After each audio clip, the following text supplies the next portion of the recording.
তো যে কোনো অসুস্থতা যদি আপনি প্রথম স্টেপে যদি বুঝতে পারেন সেক্ষেত্রে হবে যে আপনার চিকিৎসা করতে খুব সহজ হবে। আর খুব দ্রুত ওই গরু বলেন বা গাভী বলেন বাছুর বলেন ওটা খুব দ্রুত সুস্থ হয়ে যাবে আর কি। তো মূলত হচ্ছে কিছু সিমটম দেখে আপনাকে বুঝতে হবে যে আপনার গরুটা অসুস্থ কিনা বা অসুস্থ। তো একটা বিষয় মনে রাখবেন, আপনার খামারে যদি একটা গরু থেকে থাকে বা দুইটা গরু থেকে থাকে বা আপনার দেখা গেছে বাড়িতে একটা দুইটা গরু পালন করেন, তো সেক্ষেত্রেও আপনাকে অবশ্যই একটা থার্মোমিটার আপনার বাড়িতে রাখতে হবে। কারণ হচ্ছে যদি আপনার থার্মোমিটার যদি থাকে সেক্ষেত্রে আপনি খুব সহজেই বুঝতে পারবেন যে আসলে গরুটার সমস্যাটা কি হতে পারে। বা আপনি যদি কোনো ডাক্তারের সাথেও যদি পরামর্শের জন্য ফোন দেন, সে আপনাকে অবশ্যই আগে জিজ্ঞেস করবে যে আপনার গরুর টেম্পারেচার কত। তো দেখা গেছে আপনি যদি টেম্পারেচারটা যদি বলতে পারেন, হয়তো বা উনি বুঝতে পারবে যে আসলে গরুটার সমস্যাটা কি হয়েছে। আর টেম্পারেচার স্বাভাবিক থাকলে একরকম, আর স্বাভাবিক না থাকলে আরেক রকম। তাহলে এটা আপনি যদি থার্মোমিটার একটা যদি আপনার বাসায় রাখেন বা খামারে রাখেন, সেক্ষেত্রে আপনার জন্য খুব সহজ হবে আর কি।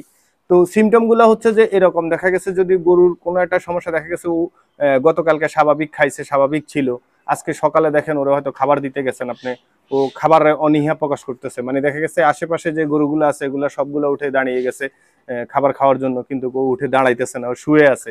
বা দেখা গেছে ও মানে খাবার মানে সবাই খাবার দিচ্ছেন, ও দাঁড়াই আছে, ও খাচ্ছে, একবার মুখ দিতেছে একবার দিতেছে না।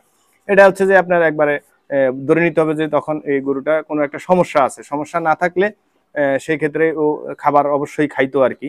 তো মূলত হচ্ছে যে আপনার ফার্স্ট স্টেপে করতে হবে কি, যে আপনার যখন গরুটা খাবার না খাবে, প্রথমে হচ্ছে যে আপনার টেম্পারেচার দেখতে হবে। অনেকে আছে যারা দেখা গেছে গরুর হয়তো কান ধরে, শরীর ধরে দেখে আর কি, যে টেম্পারেচার বেশি না কম। কিন্তু একটা বিষয় মনে রাখবেন যে আমি আমার অভিজ্ঞতা থেকে অনেক সময় আমি দেখছি যে ওর কান ধরে বা ওর শরীর ধরে দেখছি যে টেম্পারেচার আমার মনে হচ্ছে স্বাভাবিক, কিন্তু আমি যখন থার্মোমিটার দিয়ে মেপে দেখছি সেক্ষেত্রে দেখা গেছে ওর জ্বর প্রায় 104-105ও অনেক সময় পাইছি আর কি। তো অবশ্যই থার্মোমিটার আপনার খামারে থাকাটা জরুরি। আর যদি গরু সুস্থ থাকে সেক্ষেত্রে হচ্ছে যে আপনার গরু মানে ধরুন খাবার শেষ হয়ে গেছে বা এখন শুয়ে আছে, ও জাবর কাটবে। আর দেখা গেছে প্রস্রাব পায়খানা ধরেন আপনার স্বাভাবিক থাকবে। যখন অন্যান্য সময় ধরেন দেখা গেছে খাবার দেওয়ার আগে একবার আমি দেখছি গরু পায়খানা করে, বা দেখা গেছে খাবার দেওয়ার আগে হচ্ছে যে গরু প্রস্রাব করে। তো আবার দেখা গেছে খাবার শেষ হইলে করে। তো এইগুলা হচ্ছে যে আপনার স্বাভাবিক আচরণ আর কি। আর একটা বিষয় মনে রাখবেন যে হচ্ছে যে আপনার গরু অনেক সময় দেখা গেছে শুয়ে আছে, শোয়া থেকে উঠতেছে না, মানে অন্য গরু উঠে গেছে কিন্তু গরু উঠতেছে না। বা আপনি ধরেন অনেক সময় হয় না যে একটা মানে গরুর একটা ধমক দিচ্ছেন বা ডাক দিচ্ছেন, কিন্তু গরুর কোনো নেই, মানে ওইটার প্রতি কোনো আকর্ষণ নাই আর কি, যে আপনি কি বলতেছেন বা কি অসুবিধা। যদি আপনার গরু যদি সুস্থ থাকে, সে অবশ্যই কান খাড়া করে হলেও আপনার কথাটা বোঝার চেষ্টা করবে আর কি। আর হচ্ছে যে অনেক সময় দেখা গেছে ও খাবার খাবে না ঠিক মতো, দেখা গেছে আপনার অর্ধেক খাবার খাইছে, খাওয়ার পরে শুয়ে গেছে বা দাঁড়াই আছে, অন্যগুলার দিকে তাকিয়ে আছে। তো আসলে হচ্ছে যে আপনার এই ধরনের যদি সিমটম গুলো আপনি দেখে থাকেন, মূলত হচ্ছে যে গরু যদি অসুস্থ থাকে, ওর পেটের সমস্যা হোক আর আপনার টেম্পারেচার বেশি হোক, মানে টেম্পারেচার হলে সাধারণত জ্বর আর কি, জ্বর হলে আপনাকে আপনি দেখবেন যে ও খাবার খাবে না, ও খাবার খাবে না, খাবারের প্রতি অনীহা থাকবে। আবার দেখা গেছে অনেক সময় দেখছি আমি যে কিছু কিছু গরু দেখা গেছে আপনার পেটে সমস্যা আছে, কিন্তু ও খেয়ার দিচ্ছেন, খেয়ার খাচ্ছে, ঘাস খাচ্ছে, কিন্তু দানাদার খাবারটা খাচ্ছে না। সেক্ষেত্রে হয় কি যে আপনি বুঝতে হবে যে ওর পেটের সমস্যাটা। তো মূলত হচ্ছে আপনার যেই সমস্যাটাই হোক না কেন, আপনার যদি থার্মোমিটারটা থাকে সেক্ষেত্রে আপনি বুঝতে পারবেন। কারণ হচ্ছে যদি ওকে যদি আপনি থার্মোমিটার দিয়ে চেক করেন, ও খাবার খাচ্ছে না, থার্মোমিটার দিয়ে যদি চেক করেন, যদি টেম্পারেচার যদি স্বাভাবিক থাকে, সেক্ষেত্রে ওর পেটের সমস্যা থাকতে পারে। আর যদি দেখেন যে আপনার টেম্পারেচার বেশি, তাহলে অবশ্যই তার জ্বর বা জ্বরের চিকিৎসাটা করতে হবে আর কি। তো মূলত হচ্ছে যে আপনার যদি জ্বর হয় সেক্ষেত্রে আপনি তাৎক্ষণিক হয়তো ডাক্তারের সাথে যোগাযোগ করে বা ডাক্তারের পরামর্শ নিয়ে চিকিৎসা করতে পারেন। আর যদি হয় দেখা গেছে আপনার মানে পেটের সমস্যা, সেক্ষেত্রে অবশ্যই ডাক্তারের সাথে পরামর্শ করে আপনি ওকে চিকিৎসা করতে পারেন আর কি। তবে আমি কিছু লক্ষণ বলে দিচ্ছি, সেগুলো হচ্ছে যে যদি সুস্থ থাকে, খাবার দাবার স্বাভাবিক থাকবে, ওর জাবর কাটাও স্বাভাবিক থাকবে। গাবি হলে আপনার দেখা গেছে যদি ও অসুস্থ থাকে, হয়তো আপনি বুঝতে পারতেছেন না, কিন্তু ওর দুধের প্রোডাকশনটা কমে যাবে। কারণ হচ্ছে যে ও যদি রাত থেকে যদি আপনার অসুস্থ থাকে, সেক্ষেত্রে ও ঠিক মতো জাবর কাটবে না। ও অস্বস্তিতে থাকলে সেই হবে কি যে আপনার সকালবেলা আপনার ওর দুধটা কম পাবেন। তো অনেক সময় দেখা গেছে শুয়ে থাকবে, শোয়া থেকে উঠতে চাইবে না।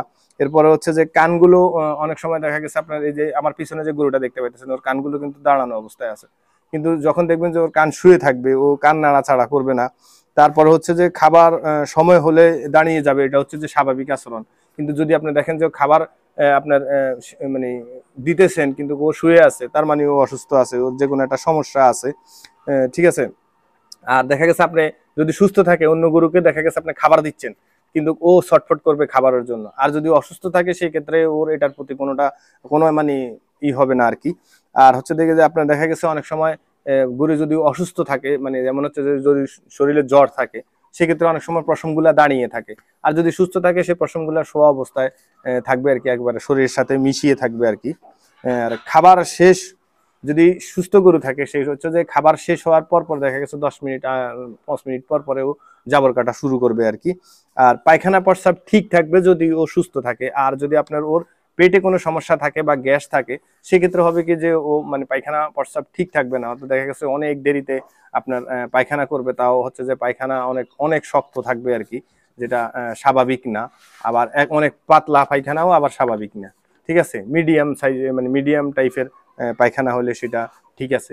তো আচ্ছা, আশা করি শুরু থেকে শেষ পর্যন্ত দেখে আপনি কিছুটা বুঝতে পারছেন আসলে কি কি সমস্যা হইলে আপনার গরু অসুস্থ আপনি বুঝতে পারবেন। একটা কথা মনে রাখবেন, আপনি যদি শুরু থেকে মানে ধরেন আপনার একেবারে প্রাথমিক স্টেপে থেকে যদি আপনার গরু অসুস্থ যদি এটা বুঝতে পারেন, সেক্ষেত্রে আপনার চিকিৎসা করতেও বিষয়টা সহজ হবে। আবার দেখা গেছে আপনার যে যদি আপনার ষাঁড় হয়ে থাকে, স্বাস্থ্যগত যে ঘাটতিটা সেটাও হবে না। আবার দেখা গেছে আপনার দুধের প্রোডাকশন বা যদি গাভী পালন করে থাকেন, দুধের প্রোডাকশনের ক্ষেত্রেও আপনার সমস্যা হবে না, মানে দ্রুত যদি আপনি চিকিৎসা করতে পারেন আর কি। তো আশা করি এই পর্যন্ত দেখে থাকলে আপনার ভিডিওটি ভালো লাগছে, অবশ্যই একটা লাইক দিয়ে দিবেন। ভাই আমি হচ্ছে যে গরিব মানুষ, যেটা সত্য, আমি হচ্ছে এই খামারের একজন রাখালও বলতে পারেন। তো আমি হচ্ছে যে সময়টা আমার ধরেন কাজ কাম শেষ করে হয়তো 10 মিনিট রেস্ট নেওয়ার যে সময়টা, এই 10 মিনিটের ভিতরে আপনাদের জন্য ভিডিও তৈরি করি আর কি। তো এই 10 মিনিটের জন্য যে ভিডিও তৈরি করি, অবশ্যই একটা লাইক দিয়ে দিবেন ভাই আপনারা।